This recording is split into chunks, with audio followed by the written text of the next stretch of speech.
Episode 2 की शुरुआत में दिखाया जाता है नेक्स्ट डे मॉर्निंग हैंग चीचा के भाई थुआ के रेस्टोरेंट में होता है और उन दोनों से कहता है मेरा बॉस और मेरा कलीग दोनों ही उसी रात मुझसे अपने प्यार का इजहार किया। चीचा कहती है कॉन्ग्रेट्स, अब तुम्हें सिंगल नहीं रहना पड़ेगा। हैंग कहता है थैंक्स, लेकिन तुम मेन पॉइंट मिस कर रहे हो। थुआ कहता है हैंग मेरे पास एडवाइस लेने आया है कि उसे किसे चूज करना चाहिए। मैं मो को चूज करूंगा, मुझे वो इंसान पसंद है जो प्यार के लिए किस करते हैं। हैंग कहता है मैं यहाँ इसलिए नहीं आया हूँ। चीचा पूछती है तो क्या तुम यहाँ पे डिंगे हाँकने आए हो। हैंग कहता है नहीं, बात यह है कि एक और चीज है जो मुझे परेशान कर रही है। मो और मेरे किस के बाद मेरे कुछ कहने से पहले ही वो अपने कमरे में भाग गया और अगले दिन सुबह और दिखाया जाता है सुबह मो ब्रेकफास्ट बना रहा होता है और तभी हैंग वहाँ पे आता है। दोनों ही एम्बेरस फील कर रहे होते हैं। हैंग डाइनिंग टेबल पे बैठता है और मो को कुछ कहने जाता है। उसे कुछ बोलने का मौका ना दे के मो कहता है तुम जल्दी उठ गए, क्या आज बारिश होने वाली है। हैंग कहता है मैं रात को ठीक से सो नहीं पाया, ऐसी हालत में कौन सो पाएगा। मो कहता है ब्रेकफास्ट रेडी है और हैंग के सामने ब्रेकफास्ट का प्लेट रख देता है। हैंग कहता है बात यह है कि मो उसकी बात को काटते हुए कहता है सुबह सुबह मेरा एक क्लाइंट के साथ मीटिंग है, मैं जा रहा हूँ। और वो चला जाता है। कहानी प्रेजेंट में आती है। हैंग कहता है मो ऐसी एक्टिंग कर रहा है जैसे कुछ भी नहीं हुआ, ऐसी हालत में मैं क्या करूँ। चीचा कहती है मुझे लगता है कि मो शर्मा रहा है। थुआ कहता है मुझे लगता है वो बस मजाक कर रहा है और इस बात को लेके दोनों बेट लड़ाने लगते हैं। हैंग कहता है बहुत हुआ, प्लीज राइट पॉइंट पे फोकस करो। मुझे तुम लोगों के पास एडवाइस के लिए नहीं आना चाहिए था। लेकिन दोनों ही अपना काम जारी रखते हैं। फिर हैंग ऑफिस में पहुंचता है और बॉस के रूम में जाता है। यहाँ भी सिचुएशन थोड़ा ऑकवर्ड है। बॉस कहता है क्वार्टरली सेल्स के बारे में मैं तुमसे बात करना चाहता हूँ, लेकिन हैंग के दिमाग में पिछली रात की बातें घूम रही है।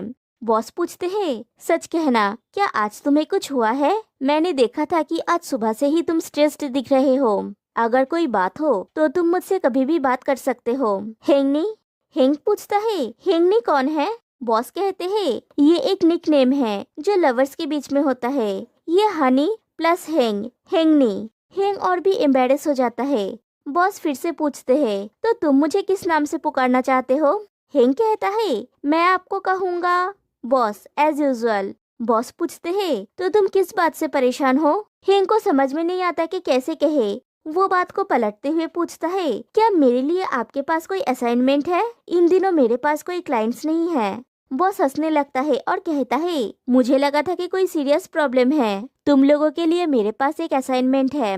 तभी वहाँ पे मो भी आता है और हैंग और ज्यादा ऑकवर्ड फील करता है। बॉस कहते हैं वो मो का क्लाइंट है तो मैं चाहता हूँ कि तुम उसका मेंटर बनो और सिचुएशन और ज्यादा कॉम्प्लिकेटेड हो जाता है। फिर दिखाया जाता है हैंग और मो क्लाइंट के लिए वेट कर रहे होते हैं। दोनों एक दूसरे से बात नहीं करते, बस एक दूसरे को देख रहे होते हैं। मो पूछता है क्या हुआ। हैंग पूछता है तुम्हें क्या हुआ, क्या तुम मुझसे कुछ कहना चाहते हो। मो हैंग से कुछ कहने जाता है, तभी देखता है कि क्लाइंट्स आ गया है और वो क्लाइंट और हैंग एक दूसरे को पहचानते हैं। उसका नाम एलोन है। हैंग एलोन और मो को एक दूसरे से इंट्रोड्यूस कराता है। फिर अलोन से पूछता है क्या तुम अपने फ्रेंड के साथ रहने के लिए घर ढूंढ रहे हो। अलोन कहता है नहीं, ये काइतोंग है मेरा बॉयफ्रेंड। उसकी मॉम मेरी इंश्योरेंस क्लाइंट थी, उनके गुजर जाने के बाद मैं उसके लिए इंश्योरेंस पॉलिसी लाया था। मैं उसे दिलासा दे रहा था और किसी तरह से हम साथ हो गए। काइतोंग एलोन से कहता है अगर तुम इतने डिटेल में बताने वाले हो तो तुम ये भी बता दो कि मैं उनके फ्यूनरल में कैसे गाया था, और मजाक करने लगता है। उन्हें देख के हैंग थोड़ा भटक जाता है तो मो पूछता है कि तुम कहाँ भटक गए, उन्हें रूम दिखाने चलो। फिर वो दोनों उन दोनों को घर दिखाने ले जाते हैं। मो घर का डिटेल बताने लगता है। एलोन कहता है मैं बेडरूम चेक करके आता हूँ। फिर वो हैंग के साथ बेडरूम देखने जाता है। वो बेडरूम देख रहा होता है, तभी हैंग उससे पूछता है तुम दोनों का रिश्ता कैसे बना। एलोन कहता है मैंने तुम्हें अभी बताया तो। हैंग कहता है नहीं, मैं ये जानना चाहता हूँ कि तुम्हें ये रियलाइज कैसे हुआ। उन दिनों तो तुम हॉट लड़कियों के साथ घुमा करते थे। एलोन कहता है मुझे भी नहीं पता, पहले हम दोनों बस फ्रेंड्स थे, लेकिन जब से वो मेरे साथ रहने लगा एक स्पार्क जैसा फील हुआ दोनों को। हैंग कहता है तुम्हारी स्टोरी मुझे डरा रही है। एलोन पूछता है रूम काफी छोटा है ना। हैंग कहता है हमारे पास एक और घर है तुम्हें दिखाने के लिए। वो दोनों बाहर आते हैं तो काइटोंग कहता है किचन बहुत क्यूट है, मुझे लगता है कि हम दोनों के लिए ये परफेक्ट है, इसे ले लेते हैं। अलोन कहता है मुझे थोड़ा बड़ा घर चाहिए, इन केस मैं अपनी टीम को मीटिंग के लिए बुलाऊं। काइटोंग कहता है लेकिन ये ऑलरेडी बड़ा है, और दोनों में बहस शुरू हो जाती है। हेंग कहता है हमारे पास और भी घर है, मैं तुम्हें कुछ और दिखाऊंगा, ठीक है। फिर उन दोनों को एक दूसरे घर में ले जाता है, वो घर बड़ा है। हेंग कहता है तुम यहाँ अपने पूरे कंपनी को ला सकते हो। अलोन को वो घर पसंद आता है। अलोन हेंग के साथ ऑफिस को चेक करने के लिए जाता है। मो और काइटोंग अकेले होते हैं। मो काइटोंग से पूछता है क्या मैं आपसे कुछ पूछ सकता हूँ, आप दोनों में पहला कदम किसने आगे बढ़ाया था। काइटोंग कहता है वो शायद मैं था। मो पूछता है क्या वो सरप्राइज नहीं हुआ था। काइटोंग कहता है हाँ थोड़ा सा। मो पूछता है तो आपने उस वक्त कैसे मैनेज किया था, क्या आपको दोस्ती खोने का डर नहीं था। काइटोंग पूछता है तुम क्यों पूछ रहे हो। मो बात को मैनेज करते हुए कहता है मैं तो आपके लिए घर ढूंढने के लिए जानकारी मांग रहा था। तब तक वो दोनों आ जाते हैं। अलोन काइटोंग से कहता है मुझे लगता है कि हमें ये घर ले लेना चाहिए। काइटोंग पूछता है क्या ये बहुत बड़ा नहीं है, हम बस 2 लोग हैं। हेंग कहता है ठीक कहा आपने, लेकिन मुझे लगता है कि ऐसा घर लेना बेहतर है जो आपके काम और रहने के लिए सुविधाजनक है। मो कहता है मुझे ऐसा नहीं लगता, घर रिलैक्सेशन की जगह होनी चाहिए, एक जगह जहाँ पे आप सो खा और रह सकते हैं। काइटोंग कहता है ठीक कहा आपने, अगर आपको काम या मीटिंग करना है तो वो ऑफिस में करना चाहिए, राइट। और अलोन और काइटोंग में फिर से बहस शुरू हो जाती है। हेंग कहता है शांत हो जाओ, हमारे पास तुम्हें दिखाने के लिए और भी घर है। मो कहता है ठीक कहा हेंग ने, हम लोग और भी घर देखेंगे, अपसेट मत होइए आप लोग। फिर दोनों ऑफिस में आते हैं। हेंग कहता है मैं उन्हें बैंकॉक के हर लोकेशन में ले गया, उनमें से कोई भी उन्हें पसंद नहीं आया, अब हम क्या करें मो। मो पूछता है अब तुम क्या करने वाले हो। हेंग कहता है मैं पहले टेन से पूछूंगा, देखते हैं कि उसके पास कोई अपार्टमेंट अवेलेबल है क्या। मो कहता है हमारे बारे में बात करते हैं। हेंग पूछता है उस बारे में। मो कहता है हाँ। हेंग को लगता है कि मो किसके बारे में बात करने वाला है, लेकिन मो कहता है मुझे नहीं लगता कि हम दोनों एक साथ मिलकर इस क्लाइंट को हैंडल कर सकते हैं, मैं बॉस से इसके बारे में बात करूंगा, ठीक है। हेंग कहता है ठीक है, लेकिन मुझे तुमसे एक चीज क्लियर करनी है। वो बात है। मो उसको और कुछ भी कहने का मौका ना देके नैप लेने की एक्टिंग करता है। हेंग कहता है मुझे पता है तुम सोने की एक्टिंग कर रहे हो, और अपना काम करने लगता है। फिर दिखाया जाता है हेंग टेन से मदद मांगता है, तो टेन उसे कुछ अपार्टमेंट सिलेक्ट करके देता है उसके क्लाइंट को दिखाने के लिए। हेंग थैंक यू कहता है और परेशानी के लिए माफी मांगता है। टेन कहता है कोई बात नहीं, कपल्स लाइफ में ये आम बात है, इसलिए जब शादी का समय नजदीक आता है लोग रिश्ता तोड़ देते हैं। हेंग पूछता है क्या तुम कभी उस पॉइंट तक पहुँचे हो। टेन कहता है अभी तक नहीं, लेकिन मैं बहुत कुछ झेल चुका हूँ। हेंग पूछता है इसका मतलब है कि तुम्हारे पास कुछ एक्सपीरियंस है, क्या मैं तुमसे कुछ एडवाइस मांग सकता हूँ। टेन पूछता है क्लाइंट के बारे में, और हेंग फ्लो में बोल देता है नहीं, उस दिन किसी ने मुझे किस किया था। फिर खुद को संभालते हुए कहता है किसी ने मेरे फ्रेंड को किस किया था। दूसरी तरफ मो म्याओ को लेके थुआ के रेस्टोरेंट में जाता है। थुआ उनके लिए लेटेस्ट मेन्यू लेके आता है उसके स्पेशल गेस्ट के लिए। म्याओ को वो देख के बहुत यम लगता है और उसे थुआ भी बहुत पसंद आता है। मो कहता है ये आप क्या बोल रही है, इसका तो नाम भी स्वादिष्ट नहीं लगता। थुआ कहता है मुझे तुमने नए गाने के लिए एक अच्छा आइडिया दिया है, मैं इस लाइन को नोट कर लेता हूँ, इसका तो नाम भी स्वादिष्ट नहीं लग रहा है। इस लाइन को वो अपने डिवाइस में नोट कर लेता है। थुआ और म्याओ एक दूसरे के साथ थोड़ा फ्लर्ट करते हैं। थुआ कहता है जब ये बन जाएगा मैं तुम्हें सुनाऊंगा। थुआ चले जाने के बाद म्याओ मो से कहती है ये ओनर बहुत कंपोज्ड लगता है। मो कहता है हेंग ने कहा था कि पीथुआ एक म्यूजिशियन हुआ करता था, उसने खुद का एल्बम भी बनाया था। म्याओ कहती है एक म्यूजिशियन मुझे पसंद है। फिर कहती है उसके बारे में नहीं, अब तुम्हारे बारे में बात करते हैं, क्या चल रहा है। मैंने देखा था कि तुम पूरा दिन उदास दिख रहे थे, क्या बात है। मो पूछता है क्या ये इतना स्पष्ट था। म्याओ कहती है मैं म्याओ हूँ, मुझे सबके बारे में पता है, ये प्यार के बारे में है ना, मुझे इसके बारे में बताओ, मैं वादा करती हूँ किसी से नहीं कहूँगी। मो कहता है मैं कहाँ से शुरू करूँ, बात यह है कि मैं एक ऐसे इंसान के प्यार में पड़ गया जिसके प्यार में मुझे नहीं पड़ना चाहिए था। म्याओ पूछती है क्या ये कोई करीबी है। मो थोड़ा झिझकते हुए कहता है मैं उस दिन ड्रंक था और मैंने अपना लाइन क्रॉस कर दिया। दूसरी तरफ टेन हेंग से पूछता है, तो अचानक किसी ने तुम्हें किस किया था? हेंग कहता है, मुझे नहीं, मेरे फ्रेंड को किया था। टेन कहता है, सॉरी, तो तुम्हारे फ्रेंड ने क्या कहा? इधर रेस्टोरेंट में मो म्याओ से कहता है, और नेक्स्ट डे मॉर्निंग मैंने ऐसा बिहेव किया जैसे कुछ हुआ ही नहीं था। म्याओ पूछती है, क्या तुम्हें इस बात से डर लग रहा है कि ये तुम्हारे फ्रेंड के लिए अनएक्सेप्टेबल है? मो पूछता है, क्या आपको लगता है कि ये एक्सेप्टेबल था? दूसरी तरफ हेंग टेन से कहता है, मेरा फ्रेंड श्योर नहीं है ये किस जेन्युइन फीलिंग की वजह से हुआ या बस एक मजाक था। टेन कहता है, मेरा सेंस बोल रहा है कि ये एक जेन्युइन किस था, लेकिन शायद वो पर्सन इस बात से डर रहा है कि तुम्हारी फ्रेंड उसे रिजेक्ट करेगा, इसलिए वो ऐसा एक्ट कर रहा है जैसे कुछ भी नहीं हुआ। इधर मो म्याओ से कहता है, मुझे ऐसा नहीं करना चाहिए था, अब हम एक दूसरे का सामना भी नहीं कर सकते, अब मैं क्या करूं? दूसरी तरफ हेंग पूछता है, क्या मुझे बात करनी चाहिए या ऐसा दिखावा करना चाहिए जैसे कुछ हुआ ही नहीं? टेन कहता है, मुझे लगता है स्ट्रेट फॉरवर्ड होना चाहिए। और मो को म्याओ कहती है कि अपनी फीलिंग्स को दिखाना ही बेहतर है। प्यार ब्यूटीफुल है मो, शायद उस पर्सन के मन में भी तुम्हारे लिए फीलिंग्स है। फिर रात को हेंग घर पहुंचता है तो देखता है मो सोफे पे सो रहा है। हेंग चादर से उसे ढकने जाता है तो मो उठ जाता है। हेंग कहता है, सॉरी, मैंने सोचा कि शायद तुम्हें ठंड लग रहा है, मैं अंदर जाता हूँ। मो कहता है, रुको, मुझे तुमसे कुछ कहना है। हेंग पूछता है, काम के बारे में? मो कहता है, नहीं, उस दिन की किसके बारे में? एक्चुअली मैं बस मजाक कर रहा था। हेंग कंफ्यूज हो जाता है तो मो कहता है, तुम्हें पता है कैसे लोग बेवकूफ बनाते हैं? क्या तुम्हें लगता है कि सचमुच मैं तुम्हें किस करूँगा? पागल हो गए हो क्या? हेंग कहता है, नहीं। मो कहता है, नॉर्मली तुम्हें किस करने के बाद मैं तुम्हें चिढ़ाने वाला था, लेकिन जब तुम स्क्रिप्ट को फॉलो नहीं कर रहे थे तो मैं भूल गया। हेंग पूछता है, मुझे ये कैसे पता होगा? मैं अगली बार से मिस नहीं करूँगा। और हेंग की तरफ से दोनों के बीच सब पहले जैसा हो जाता है। फिर हेंग फ्रेश होने के लिए अंदर चला जाता है और मो सोचता है, उसने म्याओ से कहा था, मुझे नहीं लगता कि उसका मेरे लिए कोई फीलिंग्स है। उस रात के बाद उसने कभी भी मेरी तरफ पहले जैसी दृष्टि से नहीं देखा। म्याओ कहती है, लेकिन ये खुद के अंदर रखना एक टॉर्चर है। मो कहता है, ये सच है, लेकिन ये एक अच्छे फ्रेंड को खोने से अच्छा है। मैं उसका एक अच्छा फ्रेंड बनने की कोशिश करूंगा।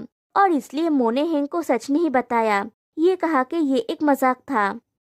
फिर दिखाया जाता है नेक्स्ट डे हेंग फिर से अलोन और काइटोंग को घर दिखाने के लिए ले जाता है, लेकिन काइटोंग को वो घर भी पसंद नहीं आता। अलोन कहता है, और मुझे ये चीज पसंद नहीं है कि तुम कितने नकचरे हो। और दोनों में फिर से झगड़ा शुरू हो जाता है और इस बार भी वो दोनों घर चूज नहीं कर पाते। लंच करते हुए हेंग मो को बताता है कि उन्होंने कहा कि वो फिर से इस पर विचार करेंगे, लेकिन मुझे लगता है कि उससे पहले उन दोनों का ब्रेकअप हो जाएगा। मो उसे समझाता है कि अगर कोई एक दूसरे से सच में प्यार करते हैं, वो लोग कितने भी अलग क्यों ना हो, वो लोग एक दूसरे के साथ रहने का तरीका ढूंढ लेते हैं। हेंग पूछता है, तुम्हारी और मेरी तरह? भले ही हम कितने भी अलग हो, हम साथ रहने के तरीके ढूंढ ही लेते हैं, क्योंकि हम एक दूसरे से प्यार करते हैं, राइट? और दोनों एक दूसरे की तरफ देख के मुस्कुराते हैं। फिर हेंग मो को ब्ला बोलता है, मतलब वो मजाक कर रहा था। फिर पूछता है, तुम मेरा जो क्यों नहीं समझ रहे हो? तुमने ही तो मुझे ये सिखाया था। मो कहता है, सॉरी, मैं भूल गया था। तभी हेंग को बॉस का मैसेज आता है, कुछ अर्जेंट बात करनी है, मुझसे रूफटॉप में मिलो।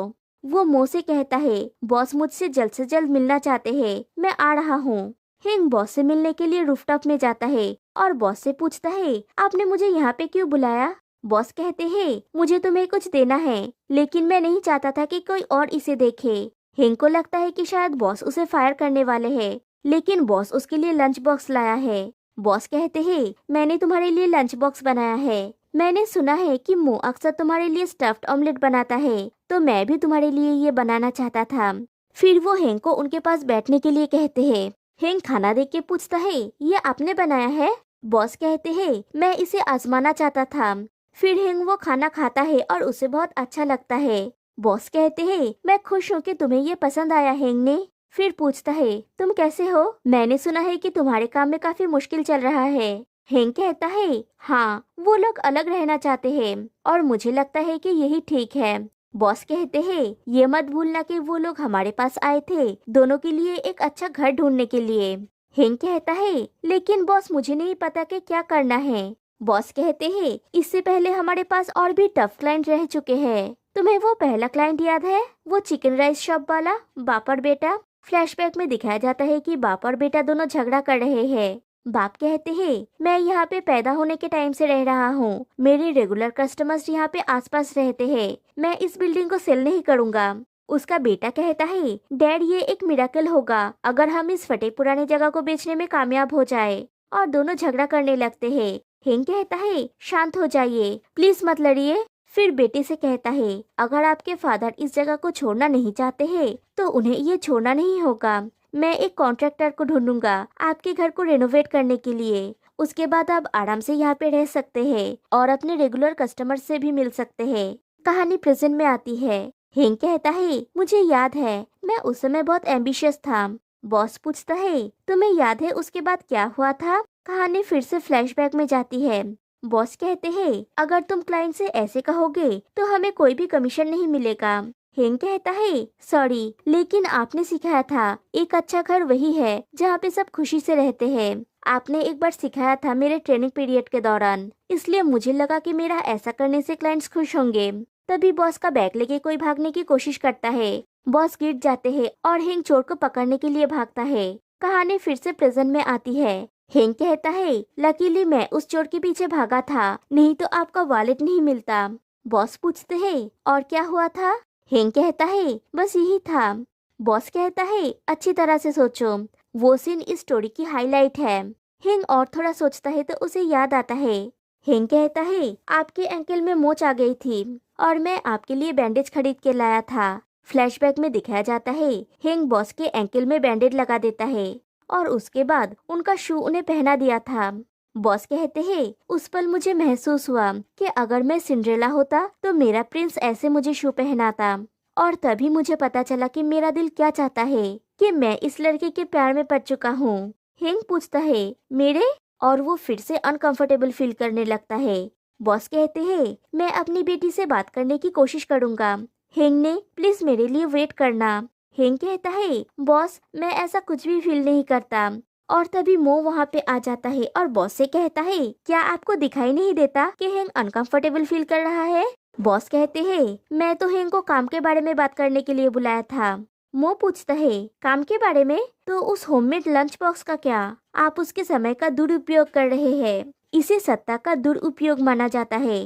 तभी हेंग जाके कहता है, तुम ये क्या बोल रहे हो मो, वो हमारे बॉस है। बॉस हेंग से पूछते हैं, क्या मैंने तुम्हें अनकंफर्टेबल किया? हेंग कहता है, बिल्कुल भी नहीं बॉस। मो कहता है, क्योंकि आप उसके बॉस है, मो को आपके ऊपर बोलने की हिम्मत नहीं है। अगर आप सच में हेंग को प्यार करते हैं तो आइए निष्पक्षता से इस लड़ाई को लड़ते हैं। और उसका हाथ पकड़ के कहता है, क्योंकि कोई और भी है जो हेंग से प्यार करता है।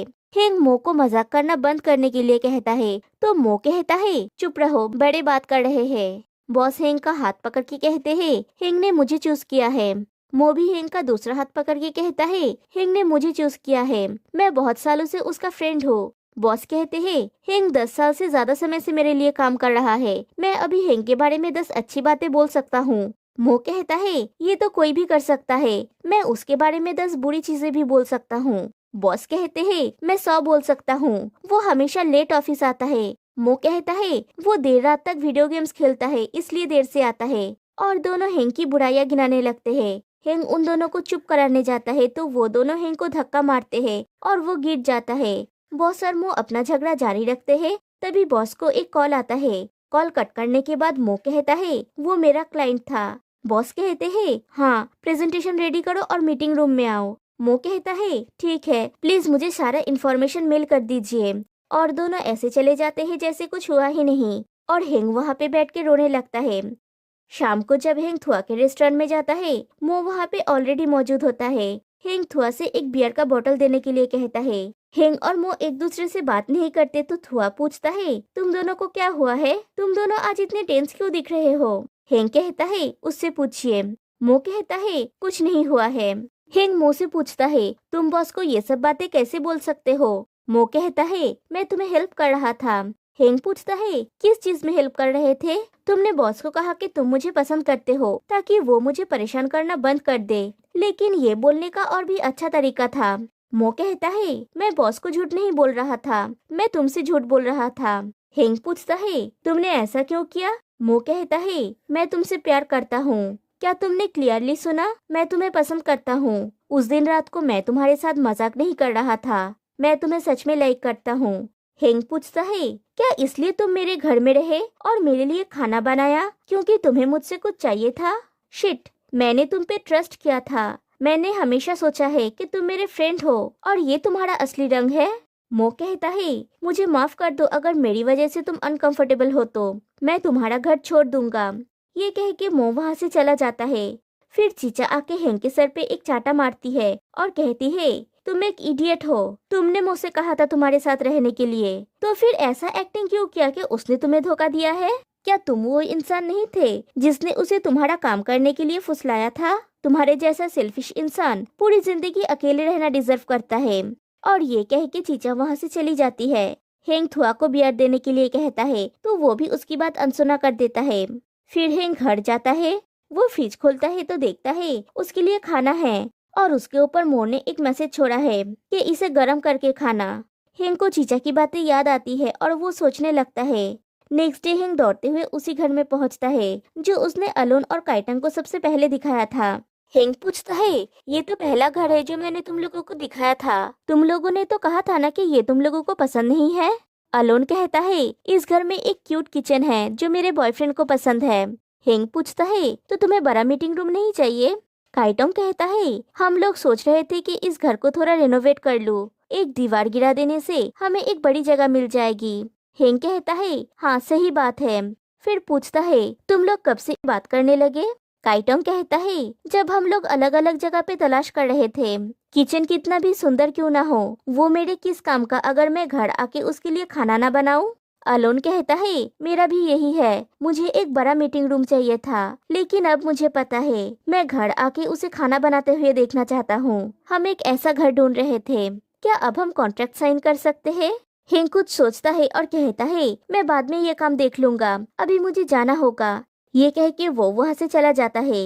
हेंग ऑफिस पहुँचता है। मो को ना देख के वो मियाओ से पूछता है कि मो कहाँ है। मियाओ कहती है, मैंने सुना है कि वो आफ्टरनून ऑफ लिया है, लेकिन उसने मुझे कहा था तुम्हें ना बताने के लिए। हिंग मियाओ से कहता है बॉस को बोल देने के लिए कि वो भी आफ्टरनून ब्रेक लिया है, और ये कह के वो वहाँ से भी चला जाता है। तभी मियाओ गेस कर लेती है कि मो जिस पर्सन को पसंद करता है वो हेंग है। हेंग दौड़ते हुए घर पहुँचता है। दूसरी तरफ मो हेंग के घर पे अपना सब सामान पैक कर रहा होता है। हेंग घर पहुंचता है तो देखता है मो अपना ट्रॉली लेके रेडी है जाने के लिए। वो मो को जाके पूछता है, क्या तुम सच में जा रहे हो? मो पूछता है, तुम तो यही चाहते थे ना? हेंग मो को जाने नहीं देता तो मो कहता है, तुम्हें और भी कुछ कहना है तो बोल दो। हेंग सॉरी कहता है क्योंकि उसने मो को इतना बुरा भला कहा, लेकिन वो खुश है कि मो उसके साथ रहने आया। उसे ये घर तब पसंद है जब मो यहाँ पे होता है। फिर पूछता है, क्या मो उन बुरी चीजों को भूल के जो हेंग ने उसके साथ किया है, हेंग के साथ रह सकता है एक फ्रेंड के रूप में?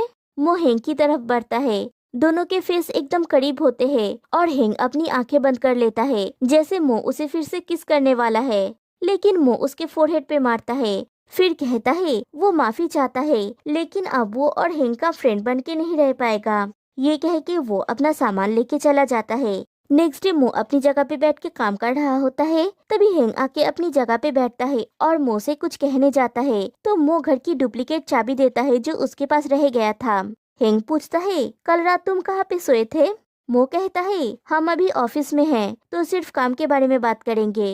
हेंग कुछ कहने जाता है तभी टेन आके अनाउंस करता है, बॉस को कुछ कहना है, सबको अभी मीटिंग रूम में बुलाया है। सब लोग मीटिंग रूम में बैठे हुए होते हैं। निविया टेन से पूछता है, बॉस ने अर्जेंट मीटिंग क्यों बुलाया है? क्या वो हमें फायर करने वाले हैं? टेन कहता है, ज्यादा मत सोचो, अगर उन्हें किसी को फायर करना होता तो वो फर्स्ट हेंग को करते।